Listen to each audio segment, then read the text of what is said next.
Halo, Assalamualaikum. Selamat pagi Bapak Ibu guru hebat. Hari ini saya akan melakukan kegiatan aksi nyata coaching untuk supervisi akademik modul 2.3.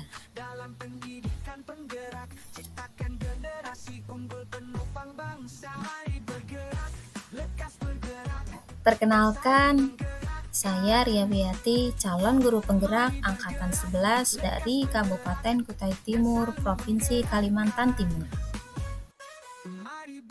Perkenalkan, pengajar praktik saya, Ibu Arlinda SPD, Kepala Sekolah dari SD Negeri 008 Sangatta Utara. Dan juga perkenalkan fasilitator Ibu Yuliani Fitriana MPD. Beliau dari SMA Negeri 1 Sangatta Utara. Pada kegiatan kali ini saya akan menyajikan wawancara pra-observasi, melakukan proses observasi, dan juga kegiatan pasca observasi.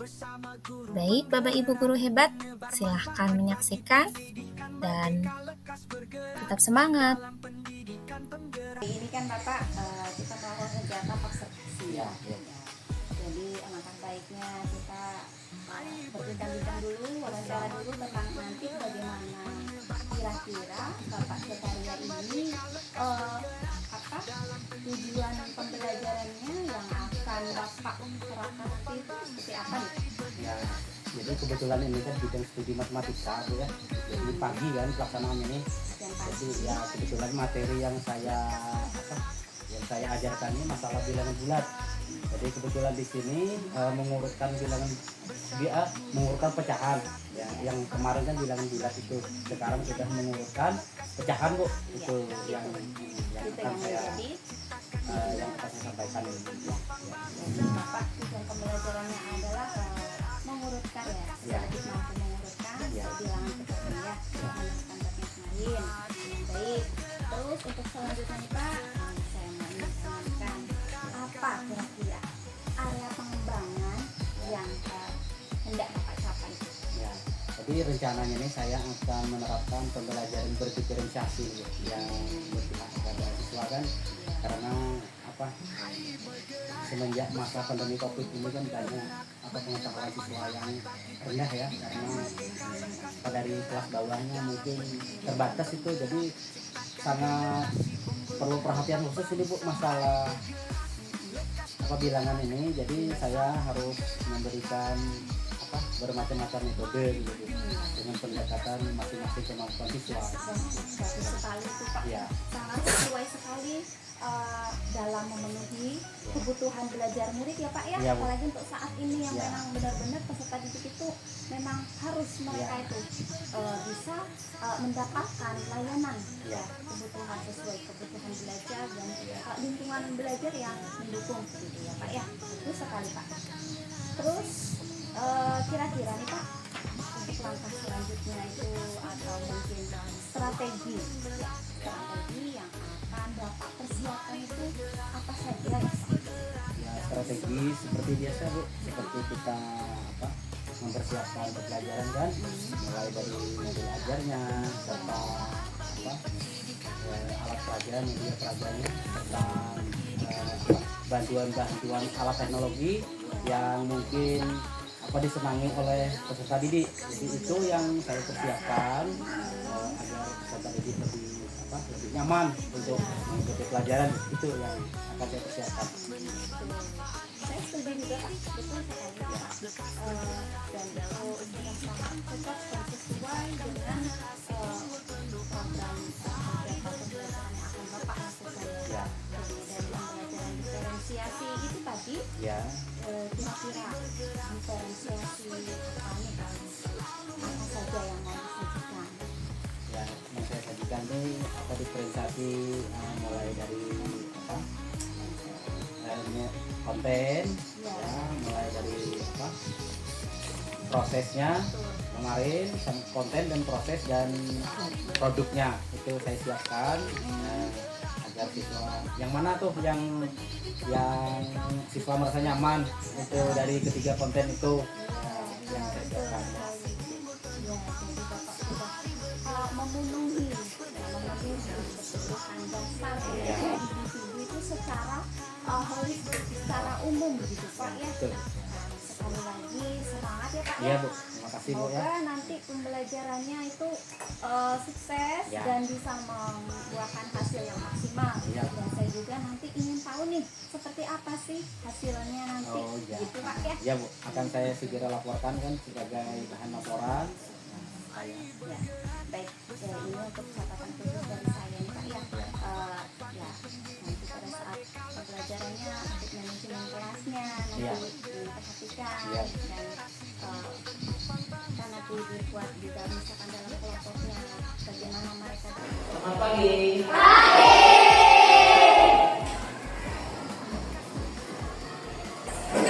Ya, semuanya. Assalamualaikum warahmatullahi wabarakatuh.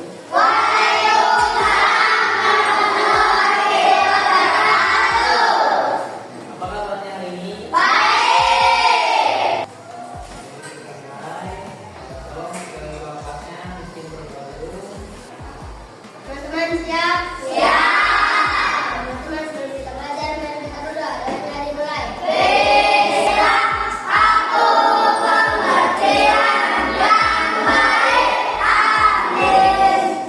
Sebelum kita mulai pelajaran, Pak ingin mengabsen kehadiran kalian. Risma. Oke, baik. Berarti hari ini yang tidak hadir. Bisa juga. Ketika kemarin ada teman yang sakit, ya. Kalau ada teman yang sakit, kita harus apa? Mendoakannya supaya diberi kesembuhan. Nah, selain mendoakan, apalagi supaya kita bisa lakukan? Menjenguknya.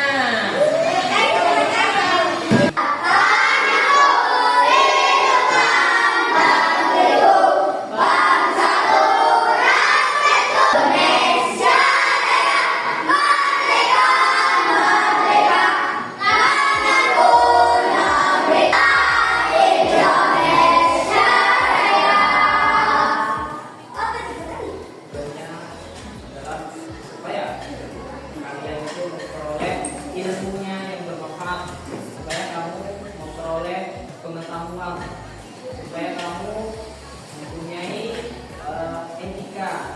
Nah, banyak ilmu yang bisa kamu ambil, bisa kamu petik ketika kamu hadir di lingkungan sekolah. Jadi sebelum kita masuk ke pembelajaran, Pak ingin kita sama-sama membuat kesepakatan kelas. Kesepakatan kelasnya itu yang bagaimana? Pak minta dan Pak mohon bagaimana ketika kita mulai mengikuti pembelajaran itu, kelasnya itu kondusif. Gimana sih kondusif? Kondusif itu tenang, tidak ada suara berisik. Ya, ketika guru menyampaikan pembelajaran, menyampaikan materi, kalian menyimak, kalian mendengarkan, kalian berusaha memahami. Ya, bukan sebaliknya. Ketika guru menyampaikan materi, berbicara di depan, kalian juga berbicara di belakang. Nah, ketika itu terjadi, tidak akan bisa nyambung nanti, tidak akan bisa masuk materi yang diberikan guru itu. Maka ya, sama-sama kita menjaga ya, agar terciptanya suasana kelas yang kondusif. Sepakat? Kira-kira? Oke. Apa konsekuensinya kalau ada yang dilanggar kesepakatan yang telah kita buat bersama kawan ya? Siap? Itu ingin Pak tambahkan lagi, yang ingin Pak tambahkan lagi nilai-nilai budaya positif juga harus kalian tampilkan. Budaya positifnya apa saja? Coba Pak jelaskan kemarin. Salam ya. Sapa. Apa lagi?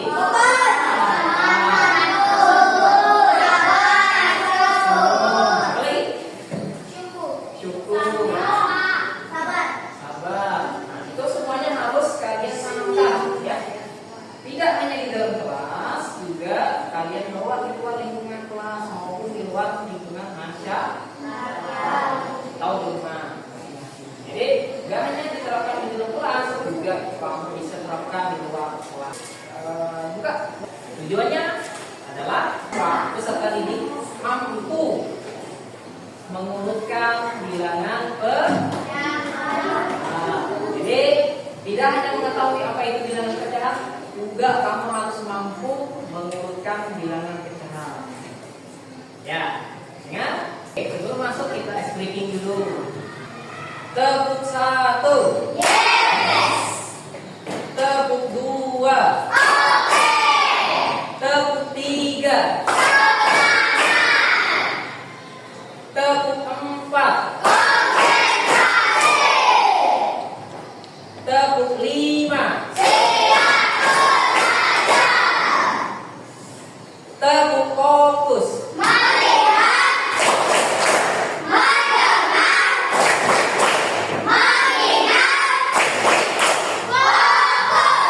Oke, baik. Fokus ya, sesuai dengan yang tadi. Bilangan pecahan. Sebelum kita masuk ke materi bilangan pecahan, tentu kalian sudah terbayangkan kata pecahan. Ada yang bisa mengartikan apa itu pecahan? Kira-kira apa yang kamu pikirkan? Pecah apa lagi? Gelas. Piring. Nah, ketahuan ya deh, sering mecahin piring, yang pernah mecahin gelas. Apalagi yang bisa pecah? Layar. Bisa sudah kamu bayangkan? Pecahan? Serpihan, ya. Pecahan berarti tidak utuh lagi ya. Tapi sesuatu yang tidak utuh lagi ya. Karena apa? Karena pecah tadi. Kamu lihat kaca, itu masih utuh. Coba kamu lempar batu, akan menjadi utuh tidak ya? Tidak utuh seperti semula. Itu namanya pecah ya. Itu namanya. Bagaimana sih kamu menentukan bilangan pecahan? Sebelum kita bisa menentukan bilangan pecahan, kita harus tahu dulu apa sih bilangan pecahan itu. Sudah kamu bayangkan tadi kan? Sudah kamu bayangkan kan tadi pecahan itu bagaimana definisinya? Sesuatu yang utuh dipecahkan menjadi tidak pecah, menjadi tidak utuh. Sesuatu yang tidak utuh seperti sebelumnya, ya. Tapi belum.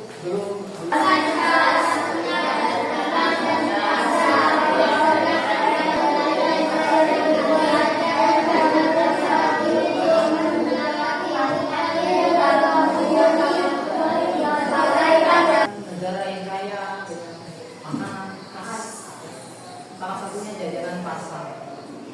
Kalau di tempat kita itu kira-kira makanan khas kita itu apa? Yang terbuat dari apa itu di situ, tepung, jagung, beras, ketan, seperti kue-kue ya? Ya. Kue. Kamu jajanan apa yang pernah kamu antar? Donat. Oleh-oleh.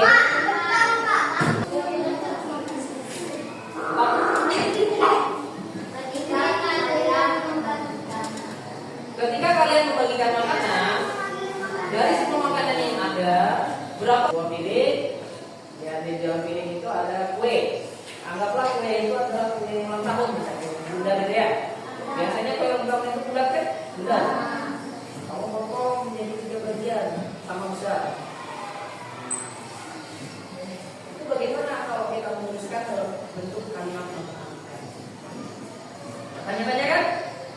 Mana sih ya? Kalau kita tuliskan ini potongan-potongan kue itu dalam bentuk angka-angka, tuliskan dalam bentuk, kalian akan belum tahu kan bagaimana menuliskan dalam bentuk kalimat angka potongan. Itu kan terjadi di kehidupan sehari-hari kan? Sering begitu ya. Kamu mungkin membawa kue di dalam piring, diambil teman satu, diambil lagi. Mau bersilang berapa? Potongan-potongan itu kan tidak utuh lagi kan? Sudah diambil berapa? 2. Yang berwarna putih? 2.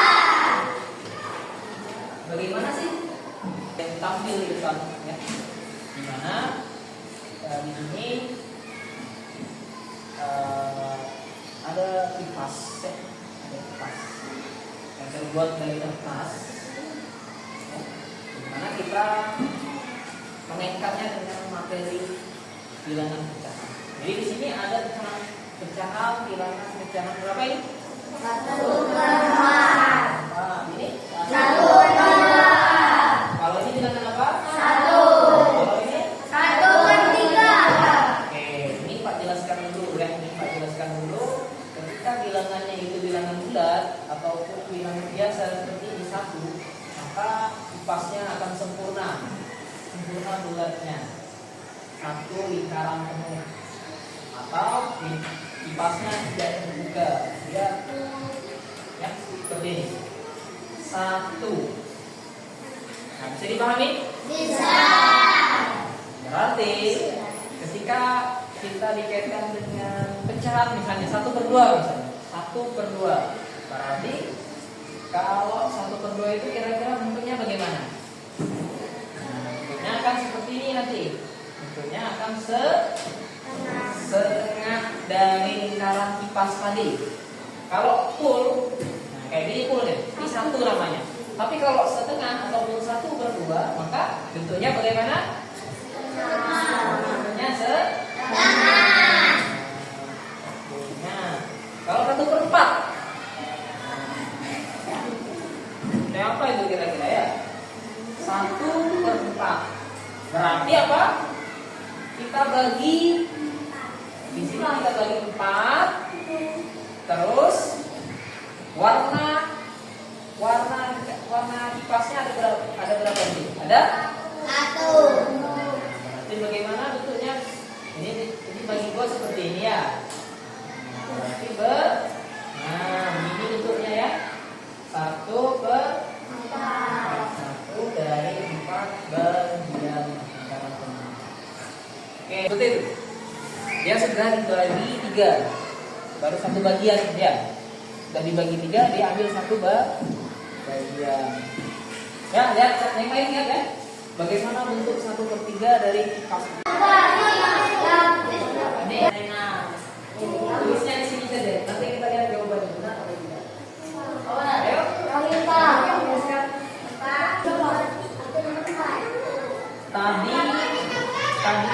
apa? Lihat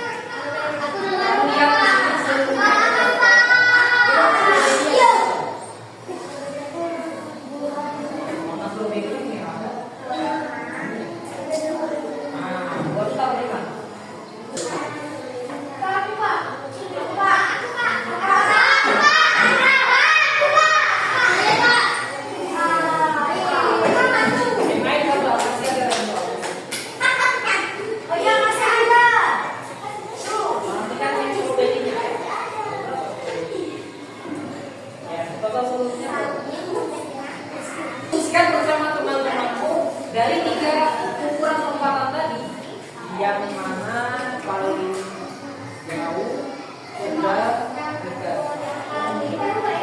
Kamu urutkan dulu, diskusikan bersama temanmu berdasarkan bilangan ukuran itu tadi. Nah, Sini apa warna? diskusikan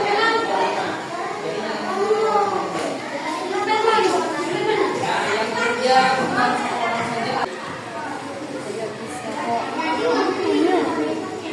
Ini 1, 2, 3. Oh, 3. Sampai nih. Kembali ke kedua.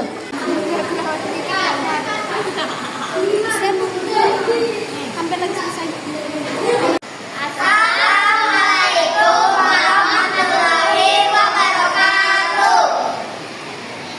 Perkenalkan, kami dari kelompok 1 kelas 5A menentukan pecahan. Warnai pecahan pada gambar yang disediakan sesuai dengan nilai pecahan yang ada. Nomor 1.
1/4, 2/3, 2/3, 3/7, 1/8, 3/6, 4/8, 1/2, 2/4, 3/4, 5/8. Assalamualaikum warahmatullahi wabarakatuh. Jadi itu menandakan bahwa satu sudah bisa memahami apa yang Pak sampaikan tadi. Jadi Pak tadi berupa presentasi yang kelompok lain ya nanti akan nampilkan di pertemuan berikutnya ya karena akan dulu. Jadi sebelum kita akhir ya, paling sedikit refleksi terhadap pertemuan kita hari ini karena tadi sudah kita sepakati di awal tadi apa pembelajaran kelas yang kondusif. Kira-kira kondusif tidak pas ya? Tidak. Kenapa bisa tidak kondusif? Karena apa? Karena ada yang berisik, rame, yang ngomong juga, ada yang mempunyai itu kan. Padahal di awal asik ngobrol, asik bisik-bisik, ganggu temannya kayak apa? Kira-kira bisa tidak ini kita perbaiki ke depannya? Di pertemuan berikutnya jangan lagi ada yang ngomong di belakang, jangan lagi ada yang ganggu temannya, jangan lagi ada yang lari, jangan lagi ada yang jalan ke sana kemari. Tetap berada di tempat duduknya sebelum diinstruksikan. Kecuali kamu disuruh maju, kecuali kamu disuruh ngomong, kecuali kamu disuruh menyampaikan pendapat, baru kamu berbicara. Ya? Tidak dipahami? Bisa. Ya, itu yang harus kita perhatikan untuk ke depannya. Dan sesuai kesepakatan awal. Ya. Nanti kita tentukan apa konsekuensinya. Yang bagus, yang cocok kira-kira jika ada lagi aku dapatkan ternyata karena apa namanya materi hari ini aku pahami. Karena apa? Karena kelasnya kondusif, kelasnya itu tenang, nggak ribut, nggak kayak pasar. Kalau kayak pasar ribut akan efektif pembelajaran kalau kelas ributnya. Salah satu faktor supaya kamu bisa cepat memahami materi kelasnya yang kondusif. Oke, jika bisa itu dipahami, jadi tetap tentunya jangan selalu main disimpan, dilempar, dibawa kasut, tapi dibuka kembali, dibaca kembali materi selanjutnya dari hari ini. Supaya besoknya kamu akan ingat pelajaran yang telah kita jadi. Oh, ketika ditanya lagi tahu. Ya, karena hari ini ingat, besoknya lupa. Oh, kenapa bisa lupa? Karena kamu nggak pernah buka lagi bukunya, nggak pernah baca lagi catatannya, ya. Tetap kamu baca-baca di rumah. Jika Anda dikasih PR, PR-nya yang dikerjakan. Jangan mengerjakan PR-nya pada saat di sekolah. Tapi di mana kerjakan PR? Di rumah atau di sekolah? Di rumah. Namanya juga PR, pekerjaan di rumah. Ya. Oke. Untuk hari ini mengakhiri pembelajaran ini. Assalamualaikum warahmatullahi wabarakatuh. Susut kembali. Halo, selamat siang Pak Jai. Ya Bu, selamat siang Bu. Ya, gimana nih kabarnya hari ini? Ya alhamdulillah Bu. Sudah berjalan nih ya tadi ya kegiatan observasi Bapak ya. Iya Bu. Jadi gimana nih setelah Bapak melakukan kegiatan pembelajaran di kelas tadi, apa ya yang sudah Bapak, apa saja yang Bapak rasakan? Ya alhamdulillah dengan persiapan yang cukup lah saya bilang. Jadi artinya tuh hasilnya juga cukup memuaskan gitu, walaupun tidak maksimal kan, namanya kita sebatas manusia yang artinya hanya sebatas berusaha, pasti ada kekurangannya. Namun dari hal ada beberapa kekurangan itu akan siap saya perbaiki. Dalam hal ini masih terdapat Bu siswa-siswa yang susah untuk menangkap pelajaran itu karena mungkin dari pemahaman tingkatnya itu mungkin susah tingkat pemahamannya itu. Namun saya tidak tetap bagaimana caranya pun tetap saya bagaimana siswa itu harus bisa untuk ikut belajar biar nyaman gitu Bu. Terus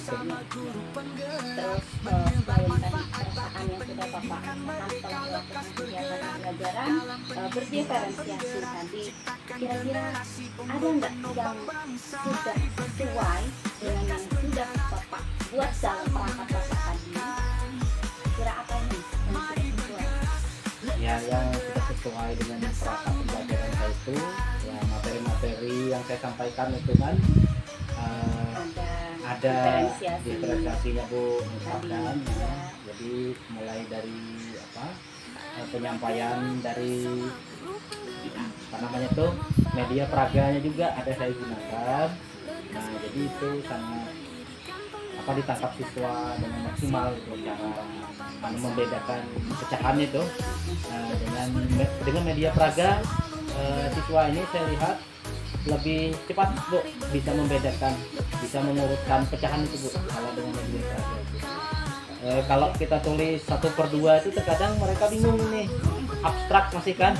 Nah, kalau kita bikin alat peraganya yang lingkaran, setengah lingkaran itu konkret ya, jadi kontennya itu jadi siswa lebih nyaman dengan itu. Jadi mereka gampang mengurutkannya.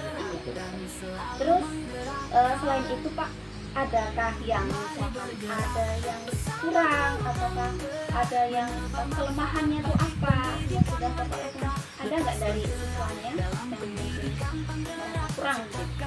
Ya, ada kekurangan itu. Ini siswa yang sering ngomong sendiri. Jadi itu saya sangat perhatian penuh itu sama siswa yang sering ngomong sendiri itu, terkadang ngajak temannya bercerita. Jadi itu sering saya libatkan di dalam pembelajaran. Sering saya jadi siswa yang sering saya utamakan lah gitu untuk saya kasih gitu ya. Saya contohkan soal siswa yang ribut itu yang saya suruh bagaimana caranya biar dia tidak bisa, tetap saya suruh maju biar mengurangi dari tingkat kebisingan di dalam kelas. Berarti itu Pak, kiranya adakah tantangan nih di dalam pembelajaran Pak? Tantangan itu ya siswa yang seperti itu saya katakan ya tantangan sudah. Bagaimana di dalam kelas itu harus bisa mendapatkan semua pembelajaran dan bisa dipahami gitu. Jadi kan ada siswa yang ribut sendiri itu merupakan tantangan saya tuh untuk menyelesaikannya itu. Ya, ilmu itu Ya. sudah umum terjadi Ya, ya Pak ya. Jadi bagaimana kita seorang guru bisa mengatasi itu dalam sebuah manajemen kelas seperti itu Pak ya. Oke. Untuk selanjutnya lagi yang mungkin saya mau tanyakan nih Pak, topik percakapan di dalam kegiatan proses observasinya itu seperti apa? Topiknya itu Bu ya tentang mata pelajaran matematika itu kan. Ya jadi siswa itu mampu Bu mengurutkan bilangan pecahan itu kan, mulai dari yang pecahan yang terkecil hingga besar, serta bisa membandingkan itu yang mana yang kecil, yang mana yang besar. Itu bisa membandingkan dari segi dengan metode pembelajaran berdasarkan konten tadi yang media peraga tadi. Jadi siswa lebih merasa nyaman itu belajar dengan menggunakan media peraga tadi. Dan teknik yang saya gunakan juga menggunakan layar juga saya gunakan. Agar mungkin siswa merasa capek kan melihat papan tulis kan, jadi melihat layar digital mungkin lebih nyaman gitu, karena sekarang kan sudah musimnya digital kan. Betul. Untuk apa kira-kira nih rencana tindak lanjut bagi Bapak untuk Bapak terapkan pada pertemuan yang akan datang? Ya, rencananya itu ya saya akan tingkatkan lagi metode pembelajaran yang berpihak ke siswa agar siswa tidak merasa bosan dalam belajar, dan siswa juga nyaman dalam belajar. Itu adalah tugas kita sebagai pendidik, yang mana kita tidak hanya memberi ilmu pengetahuan, kita juga harus memberi akhlak yang baik kepada siswa. Itu yang akan konsisten akan saya laksanakan. Jadi Bapak sebagai rencana tindak lanjut Bapak ingin menciptakan lingkungan belajar yang kondusif, ya, seperti itu, efektif bagi peserta didik dalam mengikuti pembelajaran, sehingga pembelajarannya dalam tujuan tadi Bapak bisa mencapai kualitas pembelajaran yang lebih maksimal. Gitu ya Pak ya. Baik, berarti sudah sesuai dengan catatan yang sudah saya tuliskan di sini di dalam prosesnya itu tentang refleksi Bapak sudah ada di situ ya, yang sudah sesuai dari kegiatan pembelajaran berdiferensiasi, di mana ada kontennya, Bapak dari benda konkretnya ada, dari media digitalnya ada, ya. Dan juga di prosesnya juga saya lihat sudah ada terlihat di mana prosesnya itu memiliki perbedaan dari kelompok satu dengan lainnya ini berbeda sesuai dengan pilihan mereka yang sudah ditentukan atau dipilih gitu ya, sehingga mereka tiap kelompok menghasilkan produk yang berbeda-beda juga ya Pak ya, pada saat dipresentasikan. Betul sekali, sudah sesuai, sudah bagus, dan untuk catatan dari saya, rencana tindak lanjutnya nanti silahkan yang sudah Bapak sampaikan tadi nanti direncanakan lagi dalam bentuk tindakan nyata itu Pak, agar lebih memperbaiki terus kedepannya agar lebih baik lagi, begitu Bu ya. Pak, baik, mungkin jadi gimana nih kata terakhir perasaan jadi, Bapak lagi? Artinya saya sangat berterima kasih atas proses yang Ibu bimbing kepada saya ini masalah partisipasi ini. Jadi saya merasa ada bimbingan terhadap saya untuk meningkatkan lagi kinerja. Jadi dalam hal ini sebagai pendidik lebih kita utamakan lagi profesional terhadap peserta didik itu, untuk menghadapi peserta didik itu. Sama-sama Pak, memang sudah seyogyanya ya, kita itu harus saling memotivasi, saling mendukung, begitu Pak ya. Mungkin itu saja kegiatan pasca observasi pada hari ini ya. Jadi sekali lagi semangat terus untuk Pak Zakaria, ke depannya makin sukses terus ya. Oke. Selamat siang Pak Zakaria. Terima kasih Bu ya.